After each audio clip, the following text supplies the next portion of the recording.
है, मैं तो पढ़ाई करती हूँ, अभी तक 12th तक पढ़ के आई हूँ, मुझे पढ़ाई अच्छा लगता है। तो मैं आ गई थी आइसर में। गलती मत करो मेरी तरह। मैं अभी क्या करूँगी मैं खुद मुझे नहीं पता है। काश मुझे कोई बता दिया होता यहाँ पे आने के पहले, क्या होने वाला है, नहीं होने वाला है। एंड ऑफ कोर्स पहले से even if I saw peoples videos, seniors के रिव्यूज़ देखे थे, पर मुझे आइडिया नहीं मिला था सच में।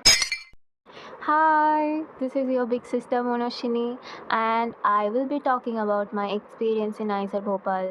I'm done with my fourth year BS in Earth and Environmental Sciences, and I'll be doing my MS, जिसके लिए मैं अभी इस गर्मी में रुकी हुई हूँ आइसर भोपाल के कैंपस में। तो बैक टू द टॉपिक, आज मैं बात करने वाली हूँ क्या तुम्हें आइसर में आना चाहिए या नहीं। एंड ये मुझे स्ट्राइक किया क्योंकि काश मुझे किसी ने बता दिया होता कि आइसर में आने से पहले ये सब होने वाला है और तुम मत आओ अगर ये सब नहीं कर पाओगे। तो फिर लेट्स गेट स्टार्टेड। देखो, आइजर में आओगे तो ये इंजीनियरिंग कॉलेज की तरह तो बिल्कुल नहीं है। You have to be continuously be in touch with studies, क्योंकि यहाँ पे असेसमेंट्स होते रहते हैं। बहुत ज़्यादा एकेडमिक प्रेशर झेल सकता है तो फिर you are welcome here. But अगर तुम इतना ज़्यादा पढ़ाकू स्टूडेंट नहीं हो एंड तुम्हें रिसर्च में इंटरेस्ट नहीं है उतना, ये साइंस वाले जो भी डोमेन्स है इसमें अगर तुम्हें उतना भी इंटरेस्ट नहीं है, फ्यूचर में जाके तुम्हारा कोई आर्टिकल या कोई पेपर पब्लिश नहीं करना है, तो फिर you should not come to IISER. अगर जॉब की तलाश में हो एंड 5 साल के बाद it's not at all guaranteed कि तुम्हें जॉब मिलेगा। तुम्हें बहुत स्पेसिफिक डोमेन में जाना पड़ेगा एंड तुम्हें बहुत जॉब के लिए हंट करना पड़ेगा if you want to do job after this, after 5 years MS in IISER. तो आइसर में क्या क्या सब्जेक्ट्स है तुम्हें तो पता ही होगा, फिजिक्स, केमिस्ट्री, मैथ्स, बायो और अर्थ एंड एनवायरमेंटल साइंस, जो तुम्हें यहाँ पे नया लगेगा। एंड मैं उसी सब्जेक्ट में मेजर करती हूँ, सो कितनी बढ़िया है ना।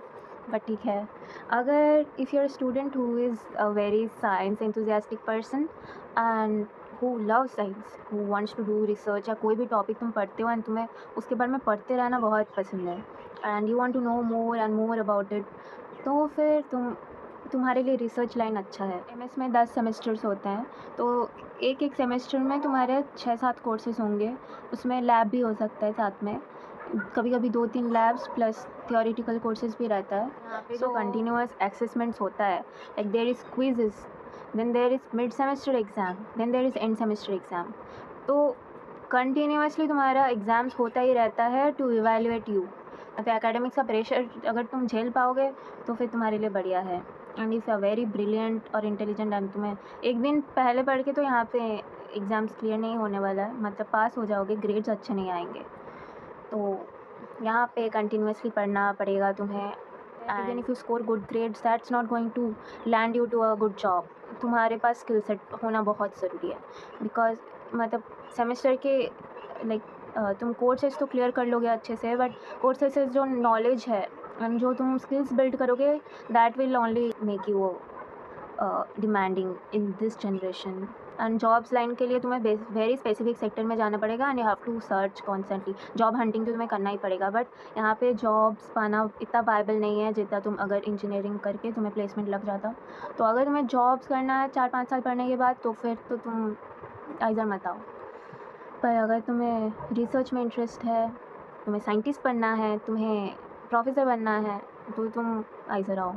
मतलब 5 साल DSMS करने के बाद then you do your PhD, और यू कैन क्लियर नेट और CSIR नेट क्लियर करने के बाद then you can become an assistant professor. But other than this field is only for researchers.